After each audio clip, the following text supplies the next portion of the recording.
এর কারণ কি বলতে পারেন? আমাদের গুনার কারণে আমাদের মধ্যে ইনসাফ নাই। একটা ঘটনা যদি আপনাদের সম্মুখে আমি বলি, আপনারা সবাই বুঝতে পারবেন। এক বুজুর্গ ছিল,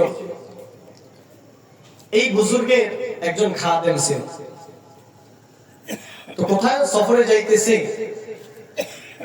বুজুর্গ খাদেমকে বলতেছি, চলো আমরা সফরে যাই, বিভিন্ন জায়গায় যাইব। সবাই খেয়াল দিয়ে শুনবেন। তো সফরে যাওয়ার পর এখন দেখতেছি যেই দেশের মধ্যে সফরে গেছে ওই দেশের মধ্যে সব কিছুর দাম সমান। মনে করেন তেলের দাম 2 টাকা, ঘিয়ের দাম 2 টাকা, সবকিছু আপনি টোটাল যা কিছুই ক্রয় করবেন সবকিছুর দাম কয় টাকা?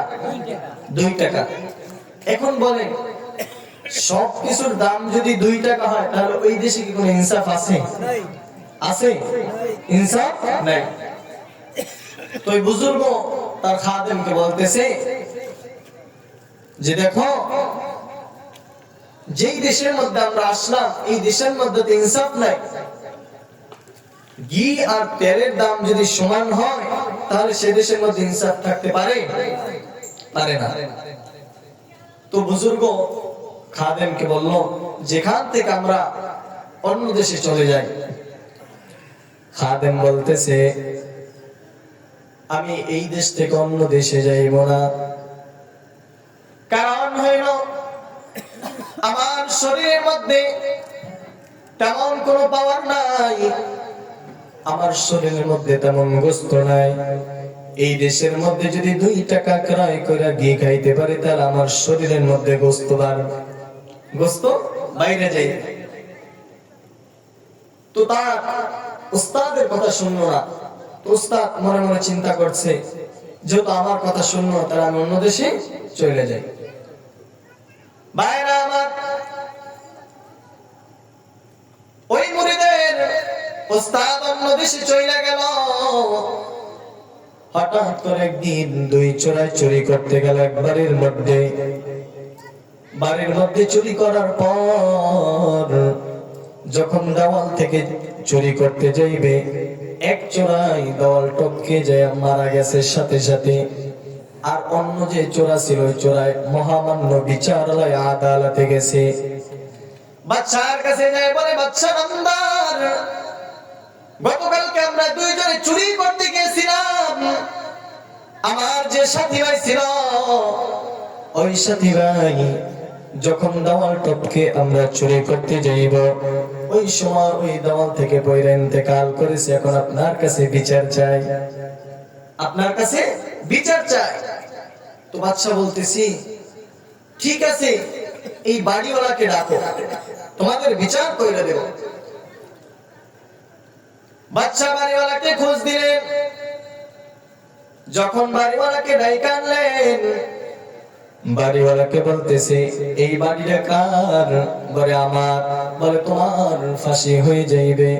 কি ব্যাপার, আমার ফাঁসি হইবে কেন? বলে তোমার বাসায় চুরি করতে গিয়েছিল, এক চোরাই তোমার দেওয়াল টপকে যে ইন্তেকাল করেছে, দুনিয়া থেকে শেষ হয়ে গেছে, এই কারণে তোমার ফাঁসি হইবে। বলে কি ব্যাপার, কেমন কথা? আমার বাসায় চুরি করতে গেছে, এক চোরাই মারা গেছে, আবার আমারই ফাঁসি হবে, এটা আবার কেমন কথা? বলে হ্যাঁ, তোমার ফাঁসি হইবে।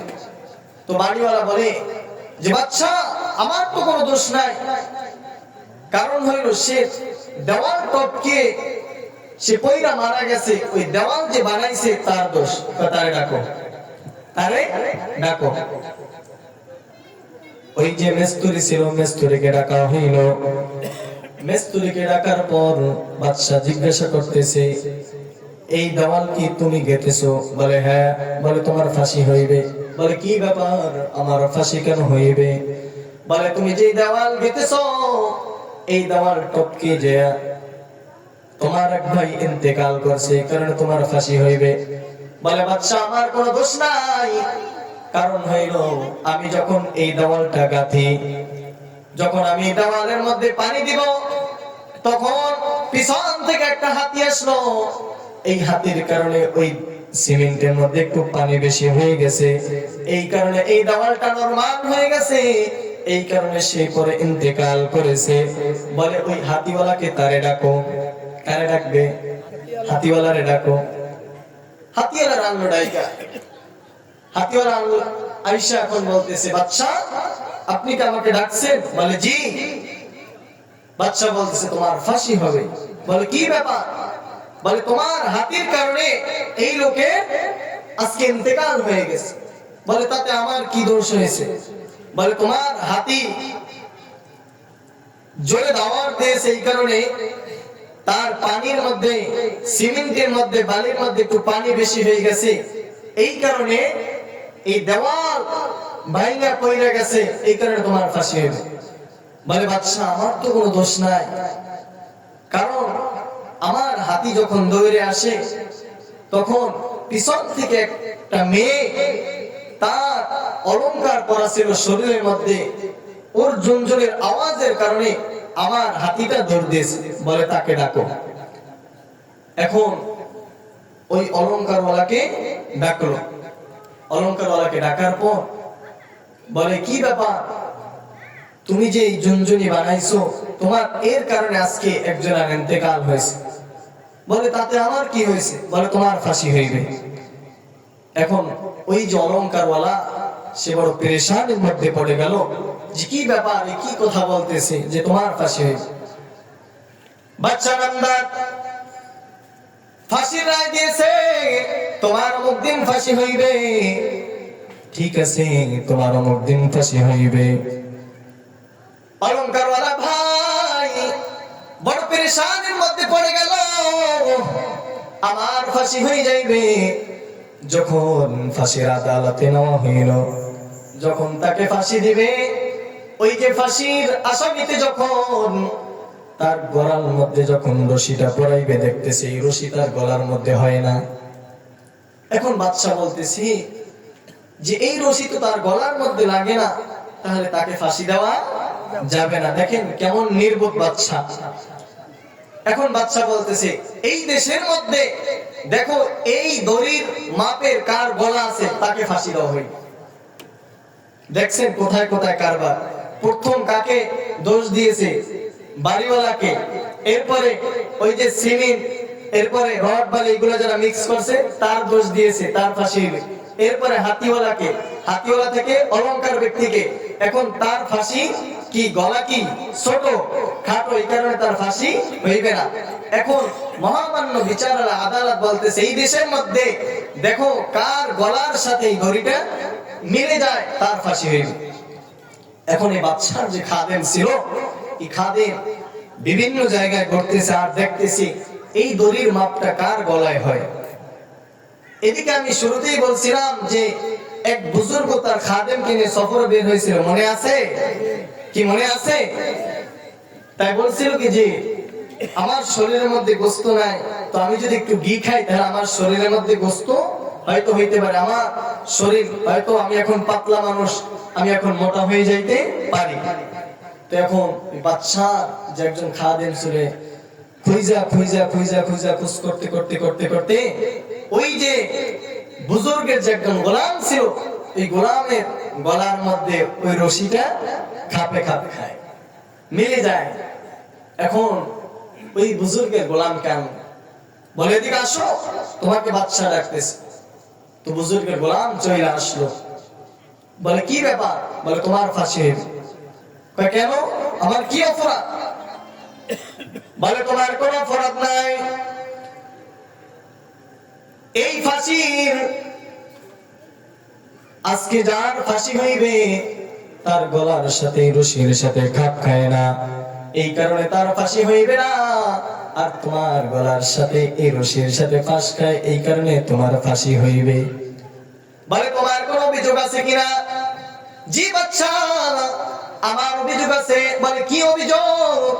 বলে আমার যে ওস্তাদ, আমার যে মুরব্বী, তার সাথে আমার সাথে একটু কথা বলতে হবে, তার সাথে আমার একটু মশওয়ারা আছে, পরামর্শ করতে হবে, আমাকে একটু সময় দেন, তার সাথে আমার একটু পরামর্শ করতে হবে। বাচ্চা বলতেছে ঠিক আছে যাও, তাড়াতাড়ি চলে যাও, তোমার পীরের সাথে কথা বলে আবার চলে আসবা। এখন ওই যে বুজুর্গ তার যে খাদেমের তখন ফাঁসি হয়ে যাইবে। এখন ওই খাদেম বুজুর্গের কাছে গেলেন, যাই বলতেছে যে হুজুর আপনার কথা আমি শুনি নাই, এই কারণে আজকে আমার ফাঁসি হয়ে যাইবে। কারণ হুজুর তো বলছিল যে এই দেশের মধ্যে তেলের দাম আর ঘিয়ের দাম সমান, ওই দেশের মধ্যে ইনসাফ নাই। কি বলছিল কিনা? কিন্তু হুজুরের কথা শুনে নাই, পীরের কথা শুনে নাই। হুজুর বলতেছে আমি তোমাকে বলছিলাম এই দেশের মধ্যে তোমার থাকার দরকার নাই, চলো অন্য দেশের মধ্যে চলো, কিন্তু তুমি আমার কথা শোনো নাই, এই কারণে তোমার আজ ফাঁসি হয়ে যাইবে। এখন ওই গোলাম বলতেছে যে হুজুর আমাকে এই কঠিন বিপদ থেকে আপনি হেফাজত করেন, আমাকে এই কঠিন বিপদ থেকে আপনি আমাকে রক্ষা করেন। হুজুর মনে মনে বলতেছে ঠিক আছে, আমার মাথার মধ্যে একটা বুদ্ধি আসলো। এখন তার গোলামকে বলতেছে যখন তোমাকে ফাঁসি দেওয়া হইবে তখন তুমি বলবা যে আমাকে তাড়াতাড়ি ফাঁসি দেন। খেয়াল দিয়ে শুনেন, আমাকে তাড়াতাড়ি ফাঁসি দেন।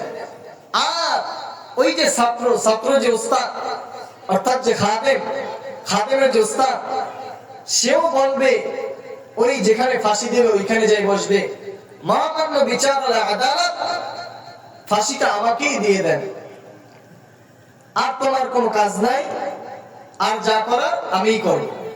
তো এখন ফাঁসির সময় হয়ে গেছে, এখন ফাঁসির আদালত উঠানো হয়েছে, ফাঁসি হয়ে যাবে। তো এখন ওই যে গোলাম তো বাদশাকে বলতেছে বাদশা তাড়াতাড়ি আমাকে ফাঁসি দিয়ে দেন। এদিকে ওই যে গোলামের যে মুরব্বী ছিল, তার যে ওস্তাদ ছিল, ওই ওস্তাদ বাদশাকে বলতেছে বাদশা আপনার সাথে আমার সাথে কথা আছে। বলে কি কথা? বলে ফাঁসি আমার গোলামকে দিতে পারবেন না, আমাকে ফাঁসি দিতে হবে। এই দুইজনের মধ্যে লাগছে কাইজা, দুইজনের মধ্যে কঠিন ঝগড়া লাগছে, গোলামের সাথে আর পীরের সাথে। এখন বাদশা মনে মনে চিন্তা করতেছে যে কি ব্যাপার, এও ফাঁসি দিতে চায়, এও ফাঁসি দিতে চায়, ঘটনাটা কি বুঝে আসে না, ঘটনাটা কি? বাদশা জিজ্ঞাসা করতেছে ও হুজুর আপনিও ফাঁসি দিতে চান? আপনার মুরিদও ফাঁসি দিতে চায়, কি ব্যাপার? বাদশা বলতেছে, যখন এই বাদশা এই কথা বললো, হুজুর বলতেছে ও বাদশা এই মুহূর্তে যদি আমি ফাঁসি দিয়ে মারা যাই তাহলে আমি জান্নাতে যাইব।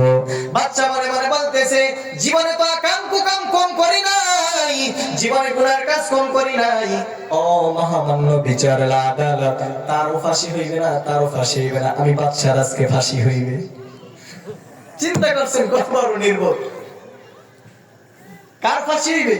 এখন বাদশা ফাঁসি হইবে, কারণ এই বাদশার মধ্যে কোন ইনসাফ ছিল না, এর মধ্যে কোন ইনসাফতা ছিল না।